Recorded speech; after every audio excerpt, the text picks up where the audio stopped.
prison system in the United States currently houses 25% of the world's prisoners, making the nation a world leader in incarceration. This large number is a concern internationally since the country only has 5% of the world's population. Across the United States, we have seen a growth in mass incarceration.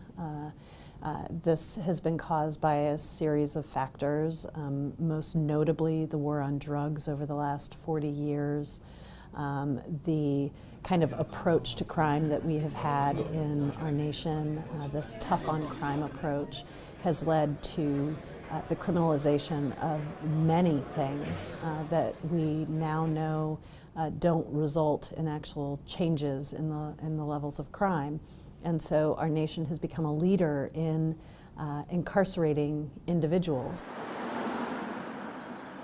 The private prison system, a $5 billion industry in the United States, currently houses close to 20% of federal prisoners and about 7% of state prisoners. The profit that this industry makes off these detainees is concerning because of a lack of transparency. When you introduce a private corporation and you have a government that cedes its responsibility to that private corporation, and the private corporation has made a promise not to the people, but has made a promise to its shareholders to produce money for those shareholders, well then of course they would play a hand in increasing the incarceration population across the United States.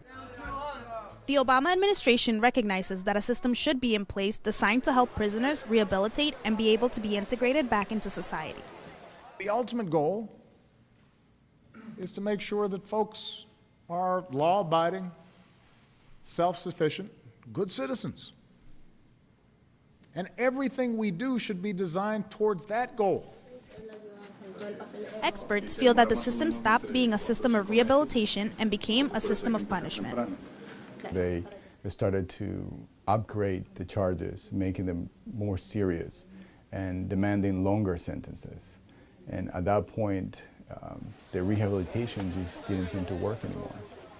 So it became a system of punishment, especially with drug offenders.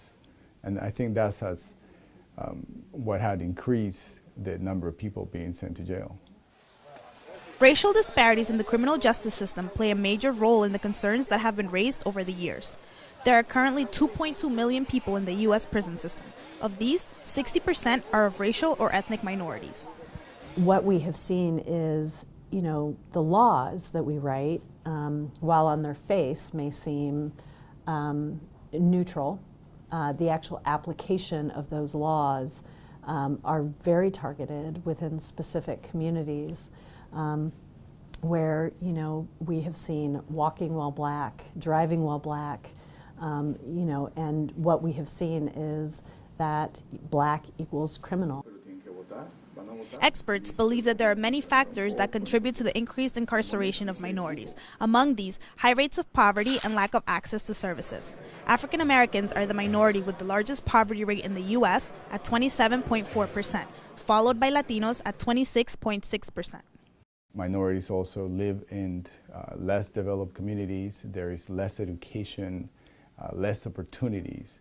So at the end of the day, when the economy goes down, the minorities are probably the most affected, therefore conducive to crime.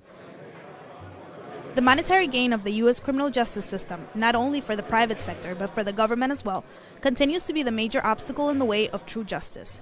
States like Florida have laws that allow them to charge inmates after their release for the length of their stay.